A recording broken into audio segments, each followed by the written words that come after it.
안녕하세요. 빨간새입니다.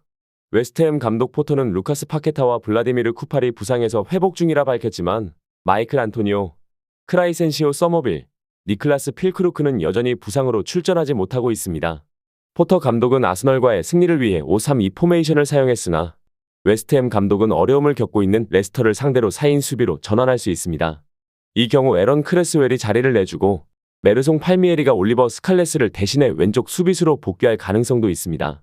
웨스트햄의 공격은 보엔과 모하메드 쿠두스가 계속해서 이끌 예정이며 1월에 임대 계약을 맺은 에반 퍼거슨은 웨스트햄 입단 후 첫 프리미어리그 선발 출전 기회를 가질 준비를 하고 있습니다.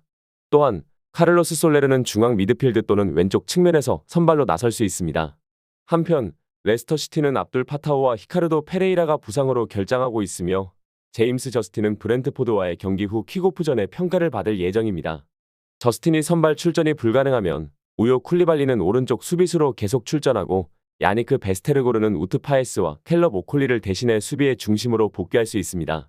레스터의 공격진은 빌랄 엘카노스와 제이미 바디가 계속해서 자리를 유지할 예정이며 스테피 마비디디와 파쿤도 부오나나노테는 바비 데코르도바리드와 조던 아이유와 함께 마지막 3차전에서 합류의 공격을 강화할 가능성이 있습니다. 레스터는 최근 11경기 중 10경기를 패배하며 부진한 성적을 기록하고 있습니다.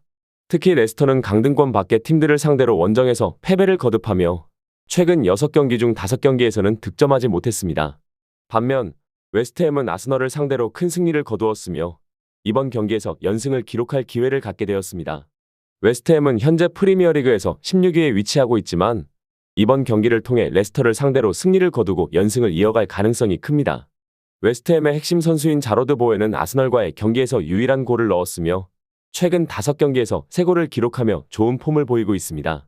이번 경기에서도 보웬이 득점에 큰 영향을 미칠 것으로 예상됩니다. 밀란은 루벤 로프터스 치크와 카일 워커는 부상에서 복귀할 준비를 하고 있으며 각자 개인 맞춤형 훈련 프로그램을 따르고 있습니다. 하지만 두 선수 모두 주중에 밀란과의 경기에는 출전할 준비가 되어 있지 않습니다. 또한 에메르송 로얄도 결장 중인 상황에서 워커의 공백을 알렉스 히메네스가 오른쪽 수비수 자리에서 메꿀 수 있었고 다비데 바르테사기와 필리포 테라치아노도 그 자리를 두고 경쟁을 벌이고 있습니다. 세르지우 콘세이상은 몇 차례의 실험 끝에 이전 포메이션을 해체하고 크리스천 플리식, 주앙 펠릭스, 하파엘 레앙 중 한 명을 벤치에 두기로 결정할 가능성이 큽니다. 이 자리는 멕시코 공격수 산티아고 히메네스가 차지할 것으로 보입니다. 한편 볼로냐는 옌스 오드가르드가 예정보다 일찍 훈련에 복귀하면서 벤치에 이름을 올릴 수 있게 되었습니다. 빈첸초 이탈리아노 감독은 파르마와의 경기에서 패한 뒤 칼리아리와의 일요일 경기를 대비해 변화를 꾀할 수 있습니다. 우카시 스코롭스키는 다시 골키퍼로 출전할 예정이며 득점왕 리카르도 오르솔리니도 라인업에 포함될 것입니다.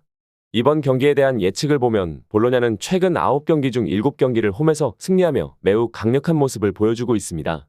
반면 밀란은 최근 5번의 원정 경기에서 4번을 패하며 부진을 겪고 있습니다. 밀란은 최근 페이노르트에게 챔피언스 리그에서 탈락하고 주말에는 토리노에 2-1로 패하는 등 어려운 상황에 처해 있습니다. 볼로냐는 최근 홈에서 매우 강한 모습을 보였고 7번의 홈 경기에서 7승을 거두었으며 최근 5경기 중 3번은 클린시트를 기록했습니다. 반면 밀란은 원정에서 어려움을 겪고 있으며 이번 경기도 원정에서 또 다른 패배를 맞이할 가능성이 높습니다. 볼로냐는 최근 7경기 중 6경기가 2.5골 이하로 끝났기 때문에 이번 경기도 고득점 경기가 될 가능성은 낮아 보입니다. 볼로냐가 한 점차 승리할 가능성이 높은 것으로 예상됩니다. 헤라클레스는 최근 베커르 경기를 포함해 지난 3번의 경기에서 지즈 홍캄프가 출전하지 못했으며 그가 이번 경기에 출전할 수 있을지 아직 불확실한 상황입니다. 또한 같은 경기에 출전했던 얀 잠보렉도 3경기 연속 결장이 예상됩니다. 1월 28일부터 결장 중인 마리오 엥겔스의 상황도 여전히 불확실하고 에밀 한슨과 사바 아랑겔세스틱은 장기 부상에서 회복 중이어서 이번 경기에는 출전하지 않을 예정입니다. 반면 루카 쿨레노비치는 최근 3번의 경기 중 2번에서 골을 넣으며 좋은 모습을 보여주었고 위트레흐트와의 경기에서도 득점에 성공했습니다. 그는 모든 대회에서 골을 기록하며 활약하고 있습니다. 미드필드에서는 토마스 브룬스, 수프 포드고레아누, 주오 탈비티가 공격 지원을 제공하며 팀의 선두를 이끌고 있습니다. 알크마르는 맥스 미어딩크, 루벤 반본멜, 골키퍼 샘 웨스터벨드가 장기 부상 중으로 여전히 결장하고 있으며 24세의 네덜란드 선수 스벤 미잔스는 갈라타사라이와의 경기에서 퇴장당한 후 2경기에 걸쳐 결장할 가능성이 높습니다. 이에 따라 지코 부어메스터는 이전 경기에서 결승골을 넣었음에도 불구하고 미드필더 자리를 계속 맡을 것으로 보이며 마르텐스의 선발 출전도 쉬워졌습니다. 이들은 비슷한 라인업으로 경기에 나설 것으로 예상됩니다. 또한 제이든 아다이가 인대 문제로 결장 중이지만 어니스트 포크와 마이켈 라도는 측면 공격을 맡을 것으로 보입니다. 23세의 아일랜드 선수 트로이 페럿은 퀵보이즈와의 지난 경기에서 골을 기록한 후 추가골을 넣으며 팀의 선두를 달리고 있습니다.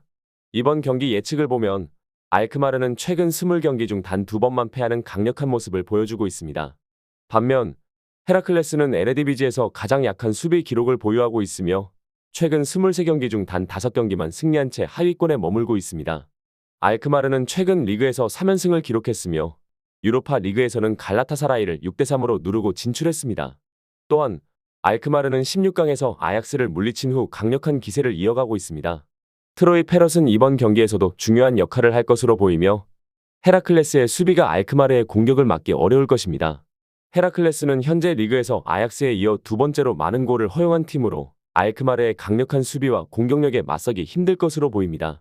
알크마르는 최근 8경기 중 6번의 클린시트를 기록하며 수비에서 안정적인 모습을 보였고 이번 경기에서도 승리를 거둘 것으로 예상됩니다.